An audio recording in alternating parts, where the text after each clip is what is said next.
Salut les gars, c'est Widium, on se retrouve pour une nouvelle vidéo, où on va parler justement des cartes Yu-Gi-Oh qui vous permettent de draw, donc de piocher des cartes pendant un duel, et puis let's go, voilà, parce que c'est assez long, il y aura pas mal de cartes à présenter, et j'en aurai sûrement oublié, donc dites-moi dans les commentaires si j'ai oublié certaines cartes, que je puisse vous épingler, et comme ça on peut un peu parler, discuter des meilleures cartes qui vous permettent de draw. Donc on se retrouve, on va commencer par les pots, là on va commencer par le pot de la prospérité, une carte qu'on retrouve dans pas mal de decks. L'effet est plutôt simple, tu bannis 3 ou 6 cartes de ton extra, et ensuite l'effet tout simplement, tu révèles, donc si tu as banni 3 de ton extra deck, tu révèles 3 cartes du dessus de ton deck, tu choisis une carte, et les 2 cartes restantes, tu les places au-dessus de ton deck dans l'ordre que tu veux.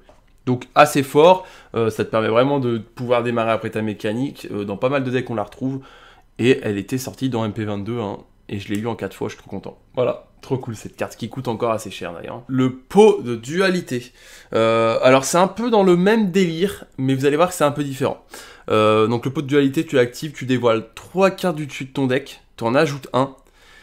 Et aussi après ça, mélanger les cartes restantes dans votre deck. Donc voilà, c'est pas exactement la même mécanique, tu dois pas bannir, etc. Mais je trouve que la contrepartie est un peu violente. Parce que regardez, vous ne pouvez pas invoquer spécialement durant le tour où vous avez activé cette carte. Donc quand même, je trouve ça très situationnel, ça dépend le deck, peut-être qu'il y a des decks qui passent pas par l'invocation spéciale, mais voilà, je trouve ça un peu limite, certains decks ça peut aller, mais d'autres non, ça n'ira pas. Donc voilà, fort mais compliqué quand même. Ensuite, le pot de dichotomie. Au début de votre main phase 1, ciblez 3 monstres de type différents dans votre cimetière, mélangez-les tous les 3 dans votre deck, puis piochez 2. Vous ne pouvez pas mener votre battle phase le tour où vous avez activé cette carte. C'est pas très fort, je vais pas vous mentir, déjà il faut absolument qu'il y ait 3 monstres de type différents dans votre deck, ce qui n'est pas commun non plus, donc tu pourras pas le faire T1, donc T1 ça va te faire briquer, T2 ça peut potentiellement pas encore réussir si t'as pas 3 monstres de type différents, donc pas très fort au final, hein. Donc Pot d'Avarice, une carte que j'ai pas mal joué sur Master Duel avec mon deck Farce Gamin, qui m'a souvent été très utile. Tu recycles et tu pioches 2, donc ça reste super fort. Moi ça m'a été pas mal utile dans Farce Gamin, parce que justement ça m'a permis de recycler quand même mes cartes Farce Gamin.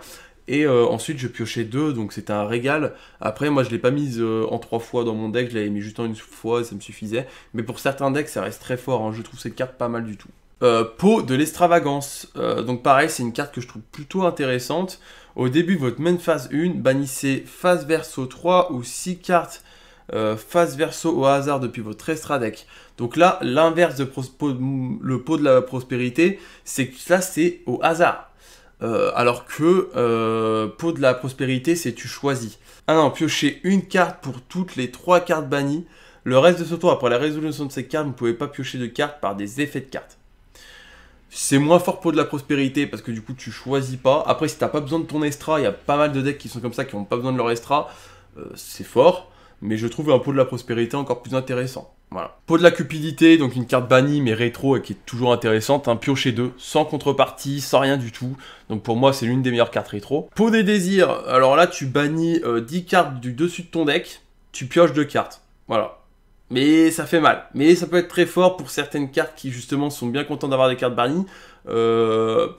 Après, ça reste quand même très compliqué, on va pas se mentir. Mais au final, bon, pour certains decks ça passe très bien, donc voilà. Mais piocher 2 et bannir 10, ça dépend. Ça dépend quel deck. Gobelin parvenu, donc tu pioches une carte, puis votre adversaire gagne 1000 life points. C'est assez fort au final, mais bon, c'est une pour une, c'est pas si dingue. Ça aurait été peut-être pioché 2, ça aurait été déjà beaucoup plus fort, je pense. Si, après, on peut parler de la jarre de cupidité qui est une carte piège, tu fais piocher une. Bon, c'est pas si dingue, surtout que c'est une carte piège, donc c'est pas si fou. Ensuite, j'avais envie de parler d'Hyperia, c'est une carte que j'utilise dans mon deck Sprite, qui est une carte super forte, parce que là, pour le coup, elle a vraiment un effet très fort. Si cette carte est invoquée, piochez une carte. Donc ça peut rentrer dans pas mal de decks, ça peut pas seulement rentrer dans Sprite, ça peut rentrer dans plein de decks différents, mais ça reste super fort, parce que pour Sprite, il faut un monstre, en vrai, en invocation normale, pour ensuite invoquer tes Sprites. T'invoques Hyperia si tu l'as en main, tu places ensuite tes monstres Sprite et tu démarres ta mécanique. Et même si tu l'as pas en main, avec le Sprite géant, tu la spé, Donc tu l'invoques grâce à Sprite géant, et ça active son effet, tu pioches une. Donc en fait c'est super fort, Hyperia, c'est pour moi l'une des meilleures cartes de pioche, pour le deck Sprite, ou même pour plusieurs decks, c'est très très fort. Ensuite, Kapsuki, pareil, c'est un peu le même délire qu'Hyperia, en un peu plus complexe, parce que du coup là c'est, vous ne pouvez qu'utiliser qu'un effet suivant de Kapsuki par tour et uniquement une fois le tour. Si cette carte est sacrifiée, vous pouvez piocher une carte. Si cette carte est utilisée comme matériel pour une invocation fusion, synchro ou lien, vous pouvez piocher une carte. Si cette carte est détachée d'un monstre X6 pour activer l'effet du monstre, vous pouvez piocher une carte. Donc pareil, tu l'as dans ta main pour Sprite, tu la normes, tu démarres tes mécaniques Sprite, tu l'utilises en matériel X6, tu la balances dans le cimetière, tu pioches une, c'est toujours pas mal. Donc voilà, quelques cartes quand même intéressantes. Ensuite, destruction de main. Donc chaque joueur envoie 2 cartes depuis sa main au cimetière, puis pioche 2. En vrai, ça va, mais du coup, tu fais aussi piocher l'adversaire. Donc voilà, c'est bien et pas bien non plus. Commandant au disque, héros de la destinée. Donc ça sera un peu plus pour les délires héros de la destinée. Mais si tu joues des PE, en vrai, tu peux potentiellement l'avoir dans ton deck. Non invocable spécialement depuis le cimetière le tour où cette carte a été envoyée au cimetière. Si cette carte est invoquée spécialement depuis le cimetière, vous pouvez piocher 2 cartes. Donc ça reste quand même très fort. Ça reste très cool. Donc voilà, je l'ai mise, c'est plutôt logique. Espoir d'évasion. Donc si votre adversaire a minimum 1000 life points de plus que vous, donc voilà, il faut que vous soyez en dessous au niveau des life points, payez 1000 life points, et piochez une carte pour chaque écart de 2000 points entre vous. Ensuite, médaille du héros. Lorsque cette carte est posée et détruite et envoyée au cimetière par un effet de carte contrôlé par votre adversaire, mélangez cette carte dans le deck de son propriétaire pour piocher ensuite une carte. C'est pas si dingue parce qu'il faut qu'elle soit détruite. Mais bon, potentiellement ça peut arriver, il pourrait faire l'erreur de la détruire et du coup on piocherait, ça serait intéressant. Choix douloureux. Alors en vrai, en soi, ça peut être très très fort parce que du coup vous pouvez sélectionner des cartes qui peuvent vous faire démarrer votre mécanique. Je sais pas, vous avez un deck zombie et tout. Il va défausser les autres. Mais du coup, en défaussant les autres, ça peut encore activer des trucs dans le cimetière. Donc c'est très très fort. Choix douloureux que je trouve extrêmement fort. Ça m'étonnerait pas que ça soit banni. Ensuite, charité gracieuse. Piocher 3 cartes, puis défausser 2. Ça reste assez fort. Après, je trouve que c'est pas la meilleure par rapport à un pot de cupidité que je trouve bien meilleur. Bibliothèque magique royale. Chaque fois qu'une carte magie est activée, placez un compteur magie sur cette carte, max 3, retirez 3 compteurs magie de cette carte, puis piochez une. Celle-là, on la voit pas mal dans les decks Exodia, etc., pour piocher assez rapidement, pour ensuite faire un petit Exodia. Mais voilà, très fort aussi. Ensuite, collier de commandant. Donc c'est une carte magie d'équipement. Lorsqu'un monstre sur votre terrain équipé avec cette carte est détruit à l'issue d'un combat, et que cette carte est envoyée au cimetière, sélectionnez et activez un de ses effets suivants. Soit tu pioches une carte de votre deck, logique, ou sinon tu défausses une carte au hasard de la main de votre adversaire au cimetière. Ça peut être fort aussi. Ensuite, le flûtiste mystique.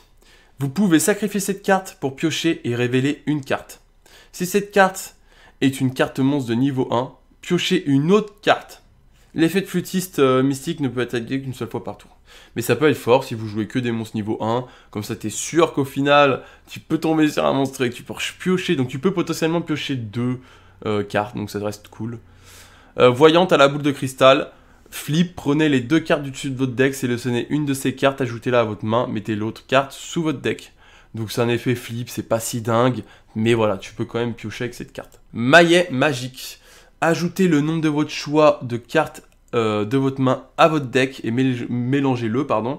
Piochez ensuite le même nombre de cartes que tu as mis dans le deck. En gros, si tu en as mis, t'as choisi d'en mettre 2 dans ton deck, tu remélanges et t'en pioches 2. Donc ça reste fort, parce qu'au final, tu peux refaire toute ta main si vraiment t'as pas eu une bonne main de départ. Ensuite, on a Virlang. Si cette carte a été invoquée par invocation sacrifice, lorsqu'elle est envoyée du terrain au cimetière, piochez 2 cartes et retirez-la du jeu. C'est pas si dingue parce qu'il faut quand même du coup 2 monstres pour l'invoquer. Tu sacrifies 2 monstres juste pour piocher 2, c'est pas si fou, c'est pas si fou. Surtout qu'elle a pas beaucoup d'attaque et de défense, donc même pour un deck rétro, c'est pas dingue. Donc pioche de la destinée, défausser une carte, héros de la destinée, piocher 2 cartes. Donc là, c'était vraiment un exemple pour vous montrer qu'en fait, il y a plein de cartes, pioche de là, etc. Donc dans le même délire que ça. Et c'est très lié aux archétypes. Donc là, dans cette vidéo-là, je vais pas vous faire ça, je vous montre vraiment les cartes génériques, mais j'ai mis cette carte-là pour vous dire qu'en gros, si vous recherchez bien, en fonction du deck que vous allez jouer, vous allez forcément trouver des cartes liées aux archétypes que vous allez forcément jouer. Donc c'était juste pour vous montrer qu'il y a cette possibilité-là, et donc voilà. Ensuite, on a fragment de la cupidité, donc chaque fois que vous piochez une ou plusieurs cartes pour votre pioche normale durant votre draw phase, placez un compteur cupidité sur cette carte. Vous pouvez envoyer cette carte avec minimum 2 compteurs cupidité au cimetière, piocher 2 cartes. Ça reste fort, c'est moins fort qu'un pot de la cupidité, mais c'est pas mal joué quand même. Ensuite, pioche de défense, activable uniquement durant le calcul des dommages pendant le tour de votre adversaire. Les dommages de combat que vous auriez reçus deviennent 0 et piocher une carte. Donc je trouve la carte assez forte parce que du coup tu peux te protéger pendant un duel contre des monstres. Et en plus tu pioches une carte. Donc ça reste assez fort je trouve. Coupe des As. Alors une carte pas si folle mais bon je l'ai mise quand même. Lancer une pièce face piocher 2 cartes. Pile votre adversaire pioche 2 cartes. Donc c'est vraiment hyper compliqué, parce que dans le sens tu peux vraiment donner la win à ton adversaire juste avec une seule carte, donc faut faire attention.